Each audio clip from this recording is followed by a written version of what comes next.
수요 특강 917. 여러분이 궁금한 우리가 듣고 싶은 이야기를 만날 수 있는 시간 수요 특강 917입니다. 오늘은 크리스천의 신앙교육 가정에서부터라는 주제로 책 성경적인 손주교육을 펴낸 전영철 작가님의 이야기 함께합니다.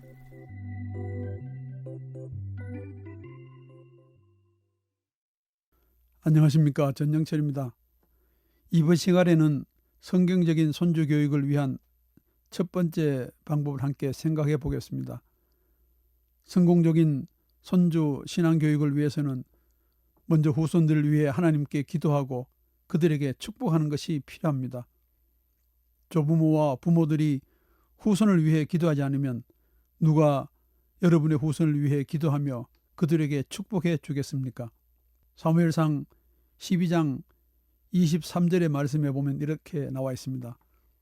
나는 너희를 위하여 기도하기를 쉬는 죄를 여호와 앞에 결단코 범하지 아니하고 선하고 의로운 길을 너희에게 가르칠 것인즉. 그렇습니다. 사무엘은 후손들을 위해 하나님께 기도하기를 쉬는 것을 하나님 앞에 죄를 짓는 것이라고 경고하고 있습니다. 사무엘은 자녀를 위해 기도하는데 그치지 말고 그들에게 선하고 의로운 길을 가르치라고 명령하고 있습니다. 하나님의 말씀을 전하라고 부탁하고 있습니다. 동시에 자녀들에게는 하나님의 은혜를 생각하고 하나님을 경외하며 진실되게 섬기라고 명령하고 있습니다. 더러운 귀신 들린 어린 딸을 둔 수로보니게 여인의 이야기는 자녀를 위한 어머니의 사랑이 어떠한지를 보여주는 대표적인 사례입니다.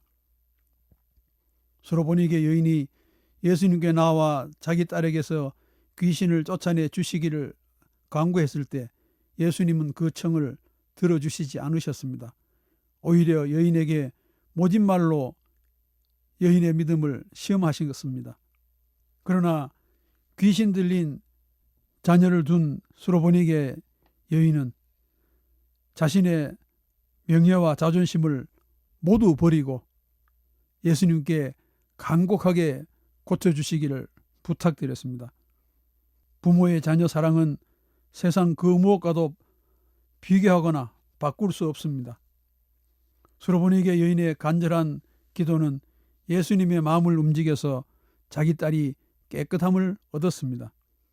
하나님의 선물이며 상급인 자녀들은 부모의 기도 속에 축복을 받으며 자라나야 합니다.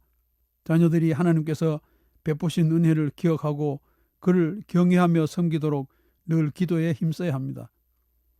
후손을 위한 기도는 조부모도 예외일 수 없습니다. 조부모의 손주 사랑과 젊은 부모의 자녀 사랑의 차이가 없기 때문입니다.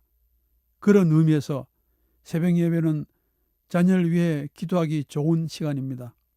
장기려 박사의 할머니는 매일 새벽 어린 손자를 업고 새벽 예배에 나가 손자를 위해 기도했습니다. 가정의 제사장인 부모에게는 후손들을 축복할 영적 권위가 있습니다. 부모는 하나님의 축복을 후손에게 전해주는 축복의 통로인 동시에 하나님과 후손을 믿음으로 연결해주는 바통이며 징검다리입니다. 자녀를 위해 기도하고 축복하는 것은 부모의 임무인 동시에 특권입니다. 기도와 눈물로 키운 자녀는 결코 하나님을 떠나지 않습니다. 하나님께서는 모세에게 아론과 그의 아들들에게 이스라엘 자손을 축복하는 방법을 알려주어서 대를 이어 축복하라고 하셨습니다. 민수기 6장 24절에서 27절에 있는 말씀입니다. 여호와는 내게 복을 주시고 너를 지키시기를 원하며 여호와는 그의 얼굴을 내게 비추사 은혜 베푸시기를 원하며 여호와는 그 얼굴을 내게로 향하여 드사 평강 주시기를 원하노라 할지니라 하라. 그들은 이같이 내 이름으로 이스라엘 자손에게 축복할지니 내가 그들에게 복을 주리라. 가정의 제사장인 부모도 자녀에게 축복 기도를 해야 합니다. 하나님께서 이스라엘의 제사장들에게 명령하신 축복 기도를 해야 합니다. 하나님께서 자녀들에게 복을 주시고 지켜주시며 은혜를 베푸시고 평강을 주시기를 기도하는 것은 그들에게 축복하는 것입니다. 우리가 자녀를 위해 축복하면 하나님께서는 우리의 축복 기도를 들으시고 자녀들에게 복을 주시겠다는 약속을 믿고 항상 기도해야 합니다. 우리의 자녀뿐만 아니라 우리의 친구와 이웃들에게도 이런 축복 기도를 해주면 좋습니다. 진심이 담긴 축복은 가정과 사회를 변화시키는 원동력이 될 수 있기 때문입니다. 우리가 후손의 손을 잡거나 머리에 손을 얹고 축복하는 방법 외에도 이메일이나 전화로도 축복해 줄 수 있습니다. 멀리 떨어져 사는 후손을 위해서도 매일 하나님께 기도하는 조부모의 사랑이 필요합니다. 젊은 시절 야곱은 욕심 많고 속이는 자였습니다. 야곱은 아버지 이삭을 6번이나 속이고 에서 대신에 장자의 축복을 받았습니다. 결국 에서의 보복이 들어와 외삼촌 집으로 피신을 간 야곱은 그곳에서 20년이 넘도록 머슴처럼 일했습니다. 도망자가 된 야곱은 어려운 일을 만날 때마다 하나님께 기도했고 하나님은 야곱의 기도에 응답해 주시고 축복해 주셨습니다. 흉년으로 인해 애굽으로 간 노년의 야곱은 하나님의 은혜를 전하는 축복의 통로로 변했습니다. 병석에 누운 야곱은 자신을 찾아온 요셉과 두 손자 에브라임과 므낫세에게 축복했습니다. 야곱은 애굽 여인의 몸에서 태어난 두 손자를 자기 아들로 입양하겠다고 발표했습니다. 할아버지의 병문안을 간 두 손자들은 예상치도 못했던 야곱 할아버지의 축복에 감사했습니다. 야곱은 애굽 여인의 몸에서 태어난 두 손자를 자기 아들로 입양하겠다고 발표했습니다. 할아버지 병문안을 간 두 손자들은 예상치도 못했던 야곱 할아버지의 축복에 감사했습니다. 야곱은 손자들을 입양할 뿐만 아니라 자신의 유산을 물려주겠다고 축복하였습니다. 수백 년 후 이스라엘 백성들이 출애굽을 하여 가나안 땅으로 돌아왔을 때 요수아는 에브라임과 므낫세에게 야곱의 축복을 따라 유산을 물려주었습니다. 이어서 야곱은 두 손자의 머리에 손을 얹고 축복했습니다. 오른손은 에브라임의 머리에 얹고 왼손은 므낫세의 머리에 얹어 축복함으로써 둘째인 에브라임을 첫째보다 앞세웠습니다. 창세기 48장 15절에서 16절의 말씀을 보겠습니다. 그가 요셉을 위하여 축복하여 이르되 내 조부 아브라함과 아버지 이삭이 섬기던 하나님, 나의 출생으로부터 지금까지 나를 기르신 하나님, 나를 모든 환난에서 건지신 여호와의 사자께서 이 아이들에게 복을 주시오며 이들로 내 이름과 내 조상 아브라함과 이삭의 이름으로 칭하게 하시오며 이들이 세상에서 번식되게 하시기를 원하나이다. 야곱의 축복을 살펴보면 야곱의 진심을 느낄 수 있습니다. 야곱의 위대한 신앙이 보입니다. 야곱의 축복은 아들 요셉을 대신하여 손자에게 축복한 것이 아니고 요셉을 위한 축복입니다. 야곱의 축복은 먼저 자신의 신앙 고백으로부터 시작됩니다. 야곱은 자신이 섬기는 하나님은 할아버지와 아버지가 섬기던 하나님이라고 선언했습니다. 그 하나님이 자신의 출생으로부터 지금까지 길러주셨을 뿐만 아니라 자신을 모든 환난과 어려움에서 건져주신 분이라고 고백했습니다. 자신의 모든 것은 하나님이 자기에게 선물로 주신 것이라는 고백입니다.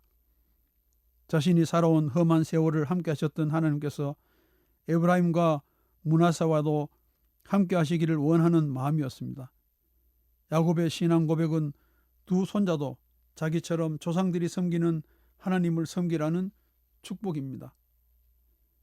신실한 신앙 고백은 그 어떤 말이나 글보다 더 많은 감동을 줍니다. 신앙 고백에 이어 야곱은 두 손자에게 축복했습니다. 야곱은 자기 앞에 무릎 꿇고 앉아있는 두 손자가 아브라함과 이삭과 자신의 후손으로 살아가며 세상에서 자녀 번성의 복을 받게 해달라고 축복 기도를 했습니다. 야곱의 축복은 조상으로부터 물려받은 축복이었습니다. 하나님께서 조상들에게 약속하신 축복이었습니다. 저는 몇 년 전 아내와 함께 미국에 사는 아들 집을 방문하여 일주일을 지낸 적이 있습니다. 한국으로 돌아오기 전날 저녁 저는 손자에게 축복 기도를 해주고 싶어서 아이 방으로 들어갔습니다. 방에 들어가니 마침 아이는 잠들기 전이어서 아이에게 축복 기도를 해주고 싶다고 하면서 머리에 손을 얹으니 손자는 벌떡 일어나 침대 위에 무릎을 꿇고 고개를 숙였습니다. 저는 손자를 위해 간절히 기도해 주었습니다. 아들 내외가 맞벌이로 바쁜 생활 가운데서도 자녀들에게 믿음을 전해주기 위해 노력하고 있어서 기쁜 마음으로 귀국하였습니다. 야곱의 아들 요셉도 조상들이 섬기던 하나님을 섬겼습니다. 형들의 미움을 받은 요셉은 17살의 나이에 애굽의 종으로 팔려가서 죽을 고생을 했습니다. 그러나 요셉은 오직 하나님만 바라보며 하나님의 말씀대로 살았습니다. 하나님은 요셉이 가는 곳마다 복을 주셨습니다. 애굽의 대흉년이 닥쳤을 때 하나님은 요셉을 애굽의 총리로 삼으셔서 국가의 위기를 극복하게 하셨습니다. 그 과정에서 야곱의 가족은 애굽 땅에 정착하여 살게 되었습니다. 요셉은 두 가지 방법으로 후손에게 축복했습니다. 첫째, 손자들에게 믿음을 전했습니다.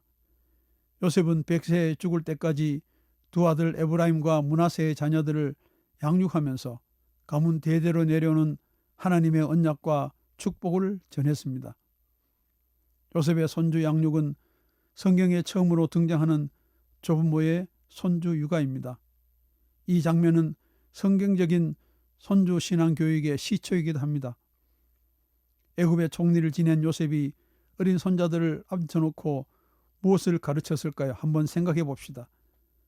요셉은 자신의 출생으로부터 시작해서 애굽 총리가 될 때까지 자신이 경험했던 것을 들려주었습니다. 보디발 장군 아내의 유혹을 믿음으로 물리친 이야기뿐만 아니라 그 유혹을 이기지 못하고 죄를 지었다라면 자신은 죽었을 것이고 애굽의 총리가 되지도 못했을 것이라고 말했습니다. 요셉은 자신을 죽이려 했던 형들을 용서한 이야기와 애굽에서 그들을 복량한 이야기도 들려주었습니다.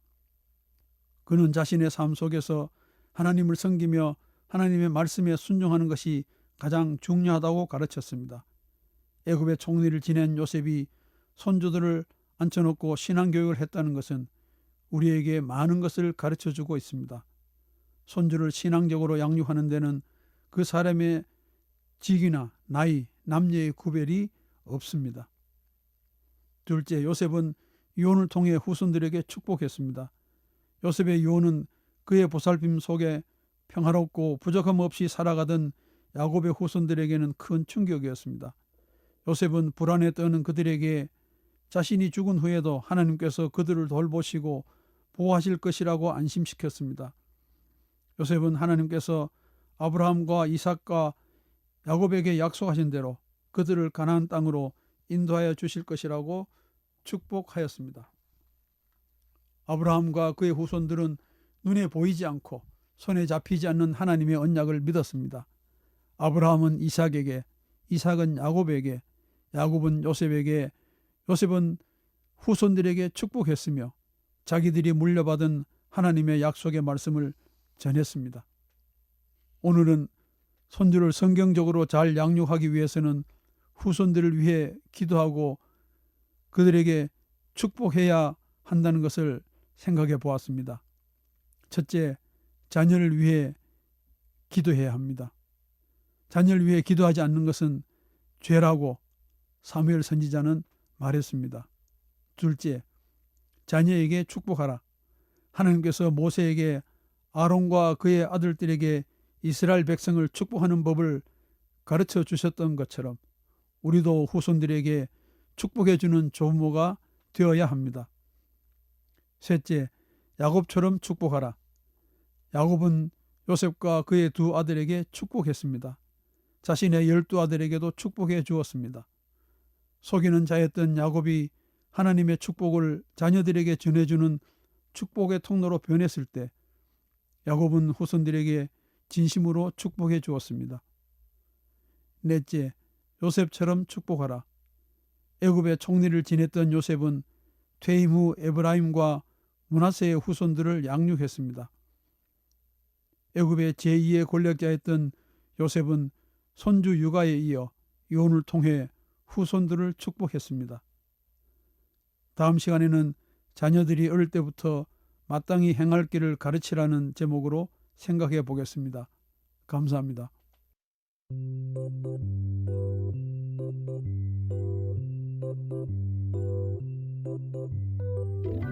수요 특강 917